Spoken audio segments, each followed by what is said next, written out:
ओम शांति। आज 26/5/1969 के बाबा के अव्यक्त महावाक्य हैं। और यह अव्यक्त महावाक्य के बाबा ने बहुत ही सुंदर टाइटल लिया आज, संपूर्ण स्नेह की परख। तो हम जो जो सुनेंगे उसमें अपनी परख करेंगे कि मेरे अंदर क्या बाबा के लिए संपूर्ण निश्चय है या नहीं है।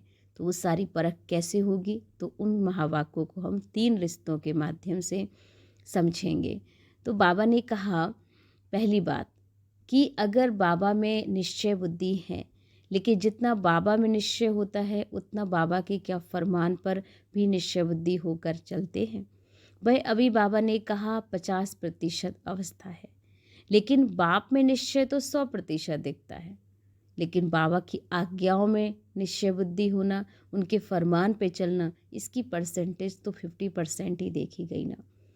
फिर दूसरा रिश्ता बाबा ने कहा कि टीचर में भी निश्चय, लेकिन टीचर की जो पढ़ाई है उसमें पूर्ण रीति से निश्चय नहीं है बच्चों का, और वह भी अपनी अपनी परसेंटेज की रिजल्ट बाबा के सामने आ रही है।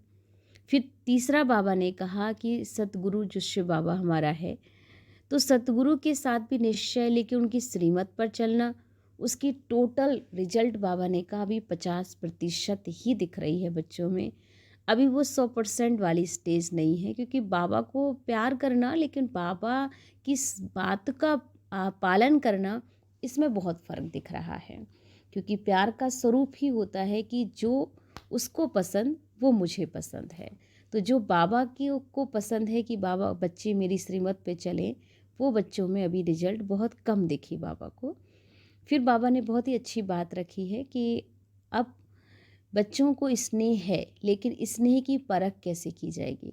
तो दूसरी बात बाबा ने यहाँ पे ली कि जिससे हमारा स्नेह होता है उसकी सूरत में, उसकी स्नेह की सूरत माने जिससे वो प्यार करता है उसकी सूरत में, उसकी अपनी सूरत उसे दिखाई देती, उसके नैनों में वही नूर देखने में आएगा, उसके मुख में भी स्नेह के बोल निकलेंगे, उसकी हर चलन में स्नेह का ही चित्र दिखाई पड़ेगा। वो जिससे प्यार करेंगे वो उसके नैन में उसको वही व्यक्ति दिखाई देगा, तो हमारे नैनों में वो समाया होगा, उसके नैनों वही देखने में आता है और वही स्नेह उसके अंदर समाया होता है।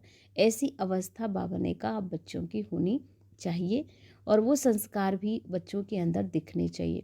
लेकिन एक एक बाबा को देखे तो आप सभी द्वारा साक्षात्कार हो सकता है क्या, लेकिन अभी वह कमी है कि अगर कोई भी देखना चाहे तो बच्चों के नैनों में बाबा दिखता नहीं है, इसकी बहुत कम परसेंटेज है। तो अपने से पूछना चाहिए, क्या मैं बाबा की लगन में मगन हूँ? ऐसी मेरी अवस्था है? क्या मेरे अंदर बाबा का स्वरूप दिखाई देता है? तो बाबा ने बहुत अच्छा एक एग्जाम्पल लिया कि जैसे एक स्नेही मूर्त होंगे तो सहन शक्ति मूर्त भी अवश्य होंगे। और सहन शक्ति का सबसे अच्छा हमारे पास एक एग्जाम्पल है एक माँ का, कि एक माँ अपने बच्चे को कितना कुछ सहन करती है एक बच्चे के लिए, चाहे कैसी भी सरकमस्टांस परिस्थितियाँ उसके जीवन में आती हैं, चाहे तन से हो, चाहे मन से, चाहे धन से, लेकिन हर परिस्थिति में एक बच्चे के लिए वो हर कुर्बानी देने के लिए तैयार हो जाती है, हर परिस्थिति से लड़ने के लिए तैयार हो जाती है। रात भर जाग करके बच्चे को सुलाने में अपनी नींद फिटा देती है, लेकिन बच्चे की नींद ना जाए, बच्चे ना आराम से सो जाए, उसके लिए वो कुछ भी कर सकती है। तो ये सब क्या होता है, ये स्नेह का ही स्वरूप होता है। तो अगर माँ का एक बच्चे के प्रति स्नेह है, इसी कारण वो सहन शक्ति को धारण कर लेती है, तो बाबा ने कहा आप बच्चों का भी बाबा में उतना ही स्नेह होना चाहिए, क्योंकि स्नेह का स्वरूप ही होता है उस जैसा बन जाना, जो उसे पसंद वो मुझे पसंद। फिर बाबा ने लास्ट में आज एक कुमारियों को लेकर के बहुत अच्छी क्लास कराई है। बाबा ने कहा कि कुमारियों में सबसे ज़्यादा ज़रूरत होती है कि वो निर्भय शक्ति बने, और अभी ये निर्भयता का रिजल्ट बाबा ने देखा बहुत कम दिख रहा है, क्योंकि कहीं ना कहीं बच्चों में अभी भय है। तो बाबा ने देखा कि निराकारी स्वरूप में अगर रहें तो निर्भय शक्ति भी बहुत जल्दी बन सकती हैं, लेकिन इसके लिए कुमारियों को निर्भयता का गुण धारण करना होगा। फिर बाबा ने कहा कि बच्चे कुमारियों की ट्रेनिंग क्लास पूरी होगी तो सहन शक्ति, निर्भय शक्ति और निश्चय की परख वो भी बाबा देखना चाहेंगे, 3 बातें। लेकिन बाबा ने देखा कि अभी भी इन बातों में बच्चियों में कमी आ रही है। तो बाबा ने कहा कि कहीं न कहीं बाबा जब ये रिजल्ट देखते हैं तो बाबा बच्चियों पर बहुत प्यार बरसाते हैं, क्योंकि बाबा को लगता है कि कुमारियों का कहीं बुद्धि योग लटक ना जाए, क्योंकि अगर वो अपने स्वरूप में निराकारी रूप में नहीं रहेंगी, बाबा से उनका स्नेह नहीं होगा या बाबा से नहीं ले पाएंगी, तो कहीं ना कहीं फिर देहधारियों में वह लटक जाती है। उनकी बुद्धि किसी न किसी व्यक्ति विशेष में फंस जाती है और उसे वही सब कुछ अच्छा लगने लगता है। तो इसलिए बाबा ने उन्हें प्यार में बहुत स्नेह से पाल रहे हैं, चला रहे हैं। और यही बाबा कहते हैं कि बाबा से अगर बच्चियों का स्नेह है तो रिस्पॉन्ड यही होगा कि बाबा की बात वो मानेंगे, अर्थात उनके एक मनसा में भी इम्प्योरिटी का संकल्प नहीं आएगा, मनसा में कोई संशय नहीं आएगा उनके अंदर। दूसरी बात, अपनी वाचा भी उनकी ऐसी होगी जो मुख से कोई भी बोल निकलेंगे ना, वो लोगों को सुख देने वाले होंगे। वाणी में उनके कंट्रोल होगा, वाचा ऐसी रखेंगी जैसे साकार में बाप दादा की, तो कर्म भी ऐसा करेंगी जैसे साकार तन द्वारा करके दिखाया। तो आपका कर्म ऐसा हो जो आप में और भी देखकर ऐसा करें। यह कुमारियों के लिए खास बाबा ने कहा कि कुमारियों को संग दोष से बचकर रहना होगा। अगर कुमारियां अपने जीवन को अच्छा बनाना चाहती हैं तो बाबा का यही उनसे प्यार का रिस्पॉन्ड है कि वो अपने आप को संग दोष से बचाएं, क्योंकि गलत संग इंसान को बर्बाद कर देता है। अब बहुत रूप से, आत्मा के रूप से, शरीर के रूप से आप सभी को बहकाने वाले बहुत आने वाले हैं, जो आपको कहीं ना कहीं उकसा करके आपको गलत रास्ते पर ले जाएंगे, बहका करके देभान में लाएंगे। तो बाबा ने कहा इसमें अपने को, कुमारियों को बचाना होगा। परीक्षाएं बहुत आने वाली हैं, परीक्षाओं में पास होकर दिखाना होगा। जिसके अंदर बाबा ने कहा परख शक्ति होगी वो तो परीक्षा में पार हो जाएंगी, लेकिन अगर परीक्षा में पास नहीं होती, कारण है परखने की शक्ति बहुत कमज़ोर है और फिर कहीं ना कहीं विघ्नों में आ कर के फंस जाएंगी। इसलिए बाबा कहते क्यों मेरे सामने यह विघ्न आया, फिर यह कहेंगी। इससे यह रिजल्ट होगा कि परख कम होने के कारण परीक्षाओं में फेल, और परख अच्छी होगी तो परीक्षाओं में पास हो जाएंगी। तो कुमारियों को खास अटेंशन दिलाया है कि कहीं ना कहीं बुद्धि बाहरी लोगों से हटा करके संगदोष को संभाल के रखें और परख करें कि सही क्या है और गलत क्या है, तभी आगे की यात्रा पर बढ़े। नहीं तो बाबा कहते बहुत पश्चाताप करना पड़ेगा और अंतिम समय पर फेल हो जाएंगे। अब सुनेंगे प्यारे बाबा की हम अव्यक्त महावाक्य का विस्तार से। तो सभी किस स्थिति में बैठे हो, लगन में बैठे हो या मगन अवस्था में हो, किस अवस्था में बैठे हो, ज़्यादा समय लगन लगाने में जाता है या मगन रूप में जाता है, अपनी चेकिंग तो करते ही होंगे ना। अच्छा, सभी की यही इच्छा है कि हमारे पेपर की रिजल्ट का मालूम पड़े, तो विशेष सभी के दिलों में यही संकल्प चलता रहता है। तो आज रिजल्ट भी सुना देते हैं। सभी ने जो भी लिखा है यह यथा योग यथा शक्ति टोटल रिजल्ट यही कहेंगे कि बाबा में निश्चय बुद्धि है। लेकिन जितना बाबा में निश्चय है उतना ही बाबा के महावाक्यों में, उनके फरमान में निश्चय बुद्धि होकर चलना होगा। वह अभी पुरुषार्थ में 50% ही बच्चों में देखने में आता है। बाबा में निश्चय तो 100% है, लेकिन बाबा के फरमान और आज्ञाओं में निश्चय बुद्धि होकर के चलना, फरमान मिला और किया। ऐसे फरमान में निश्चय बुद्धि मेजॉरिटी 50% की रिजल्ट ही है।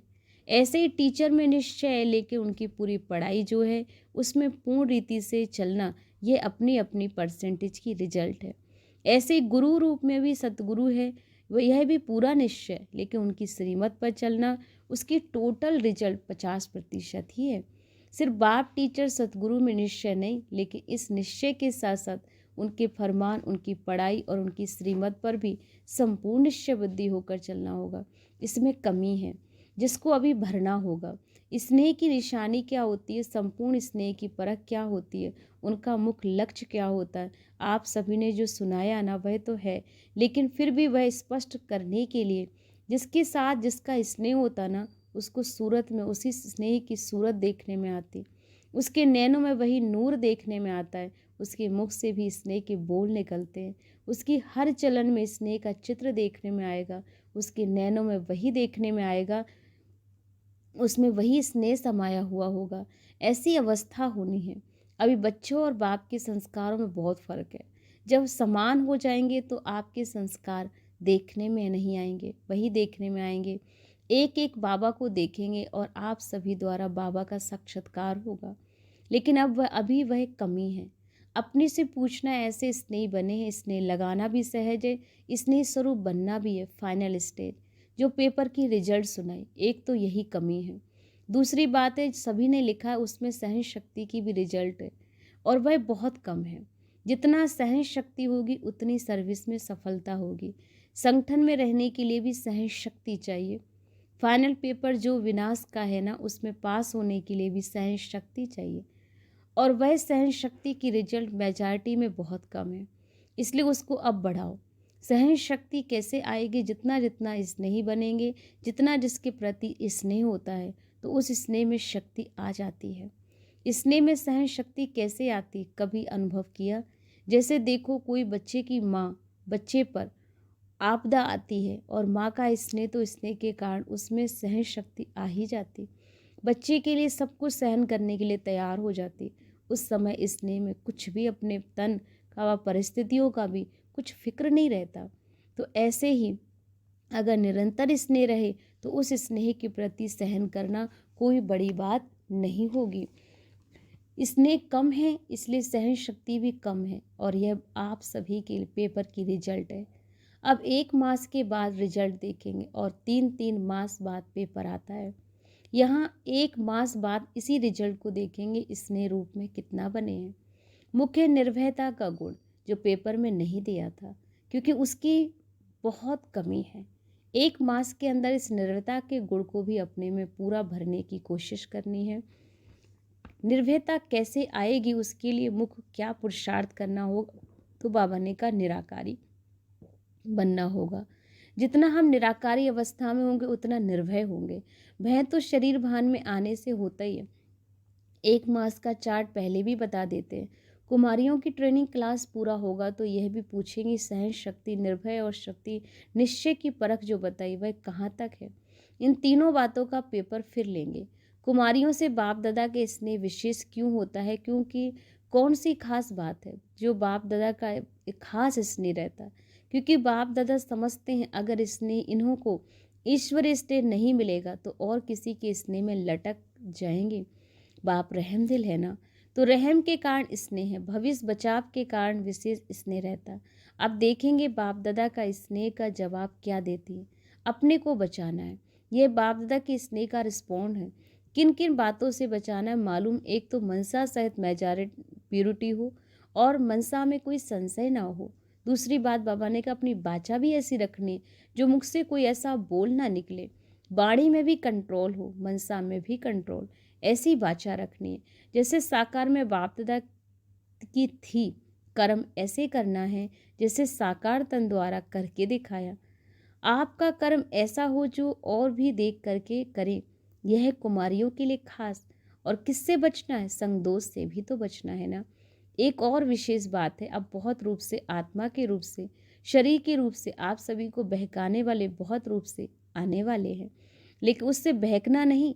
बहुत परीक्षाएं आएंगी लेकिन है कुछ नहीं। परीक्षाओं के पास कौन सा हो सकता है जिसकी परख शक्ति पूरी होगी। परखने की जितनी शक्ति आपके अंदर होगी उतनी आप परीक्षाओं में बाबा ने कहा पास हो जाएंगे। परखने की शक्ति कम रखते हो ना, और परख नहीं सकते हैं कि ये किस प्रकार का विघन है, माया किस रूप से आ रही है और क्यों मेरे सामने आ रही है विघन, इसमें रिजल्ट क्या है। ये परख कम होने के कारण परीक्षाओं में फेल हो जाते, और परख अच्छी होगी तो बाबा ने कहा पास भी हो जाएंगे। तो ये बाबा ने आज बहुत ही अच्छी वाणी चलाई जिसमें बाबा ने हमें सबसे ज़्यादा अटेंशन दिलाया 3 बातों पर। पहला, बाबा ने कहा कि बाबा में निश्चय, अर्थात कि बाबा की हर बात पर निश्चय, उनकी श्रीमत पर निश्चय होना चाहिए, उनकी पढ़ाई पर निश्चय होना चाहिए। दूसरी बात बाबा ने हमें अटेंशन दिलाई कि स्नेह का सूरत क्या होती। अगर बाबा से स्नेह है तो बाबा ने कहा आपके अंदर सहन शक्ति भी होगी, आपके अंदर निर्भयता का भी गुण होगा और आपके अंदर परखने की भी शक्ति होगी। तो अगर बाबा ने कहा कुमारियों में ये तीनों गुण नहीं है तो इसका मतलब कहीं ना कहीं माया के बहकावे में आ सकती हैं और परीक्षा में कहीं ना कहीं फेल भी हो सकती हैं। इसलिए अगर पास होना है तो अपनी चेकिंग एंड चेंज ये करके ही दिखा।